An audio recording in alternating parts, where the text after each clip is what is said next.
Ya, Assalamualaikum warahmatullahi wabarakatuh. Kami dari kelompok 4. Kami akan mempresentasikan tentang uji kruskol yang beranggotakan 4 anak. Selanjutnya pengertian dari uji kruskol WALS. Uji kruskol WALS merupakan salah satu pengujian dari statistik non-parametrik. Perhitungan dari uji kruskol WALS dilakukan dengan menggabungkan semua subjek dan diurutkan dari yang paling rendah sampai yang paling tinggi. Statistik kruskol WALS adalah salah satu peralatan statistik non-parametrik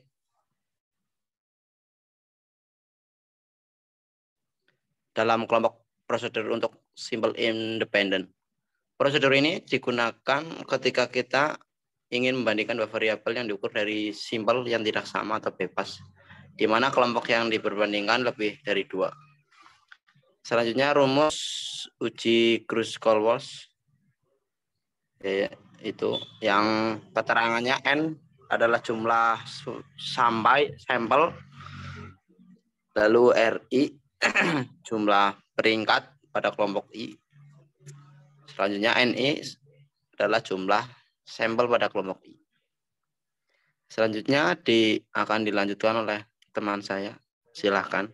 Waktu dan tempat persilahkan.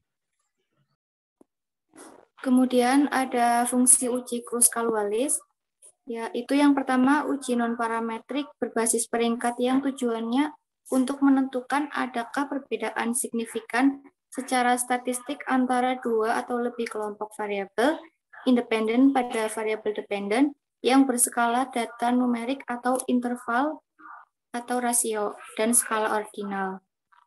Kemudian yang kedua biasa digunakan sebagai alternatif untuk uji one-way ANOVA, di mana asumsi kenormalan tidak terpenuhi. Kemudian yang ketiga ada variabel yang digunakan pada uji ini berjumlah lebih dari pada 2 variabel.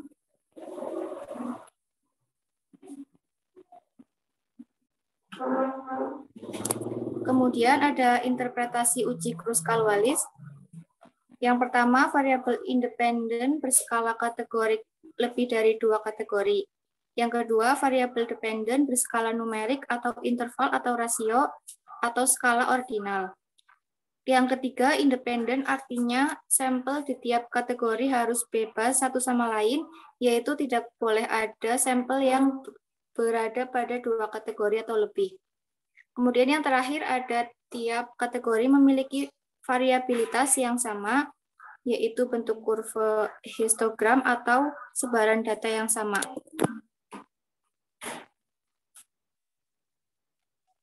Kemudian selanjutnya akan disampaikan oleh teman saya. Selanjutnya yaitu jurnal A. Jenis yang digunakan dalam penelitian jurnal A yaitu deskriptif analitik dengan pendekatan cross-sectional, sesuatu penelitian di mana variabel-variabel yang termasuk faktor risiko dan variabel-variabel yang termasuk efek diobservasi sekaligus pada waktu yang sama. Jurnal B.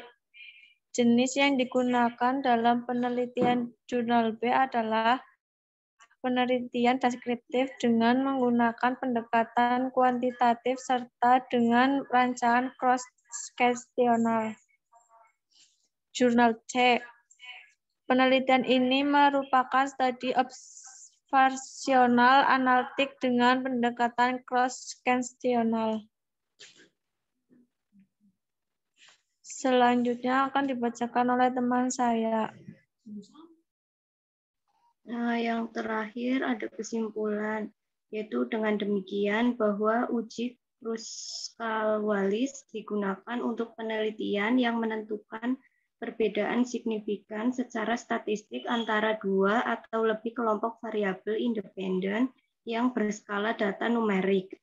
Uji kruskal-Wallis juga dapat digunakan untuk perbandingan 2 atau lebih variabel kelompok kuantitatif berbentuk ranking. Baik, sekian dari kelompok kami. Kurang lebihnya mohon maaf. Wassalamualaikum warahmatullahi wabarakatuh.